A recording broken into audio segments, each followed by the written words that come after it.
साल 2055 से मानवता अंतरिक्ष में नई सीमाओं को पार कर चुकी थी और अब उनका अगला लक्ष्य था एक ब्लैक होल के रहस्यों को उजागर करना।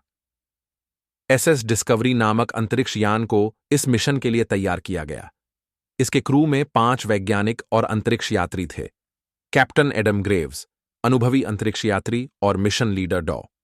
एवा चैन, क्वांटम भौतिकविद रायन कार्टर, नेविगेशन विशेषज्ञ समीरा खान, संचार एवं एआई विशेषज्ञ Ivan Petrov, engineer SS Discovery wormhole तकनीक के सहारे पृथ्वी से 10,000 प्रकाश वर्ष दूर स्थित ब्लैक होल सिंगुलैरिटी एक्स की ओर बढ़ा। उनकी योजना थी कि वे इवेंट होराइजन ब्लैक होल की सीमा तक जाकर डेटा एकत्र करें और सुरक्षित वापस लौटें। लेकिन जैसे ही वे ब्लैक होल के करीब पहुंचे, कुछ अजीब हुआ। जहाज के चारों ओर समय और स्थान विकृत होने लगे। समीरा के एआई सिस्टम ने अलर्ट दिया, समय संकोचन टाइम डायलेशन तेजी से बढ़ रहा है, हमें सावधानी बरतनी होगी। क्रू ने विशेष ग्रेविटी शील्ड का उपयोग कर जहाज को इवेंट होराइजन के करीब पहुंचाया। वहां उन्होंने एक चौंकाने वाली चीज देखी। ब्लैक होल के अंदर कोई ऊर्जा संकेत भेज रहा था। डॉ. एवा चेन ने विश्लेषण किया और कहा, यह असंभव है। ब्लैक होल के अंदर कुछ है, शायद कोई सभ्यता। तभी जहाज में कंपन शुरू हुआ। ब्लैक होल की गुरुत्वाकर्षण शक्ति ने उन्हें खींचना शुरू कर दिया।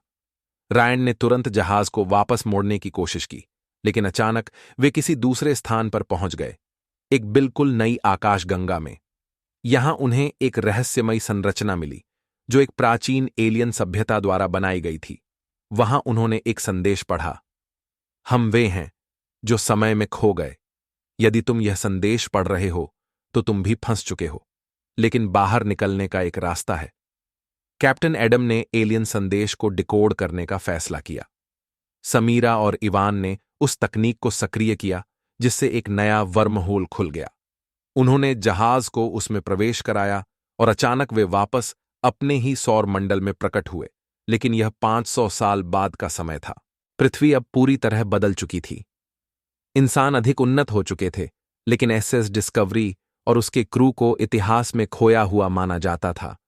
अब उन्हें तय करना था, क्या वे इस नए युग में रहेंगे या ब्लैक होल की यात्रा को दोबारा शुरू करेंगे। अंतरिक्ष के अंधकार में हमने जो पाया वह केवल विज्ञान ही नहीं, बल्कि समय और अस्तित्व का सबसे बड़ा रहस्य था।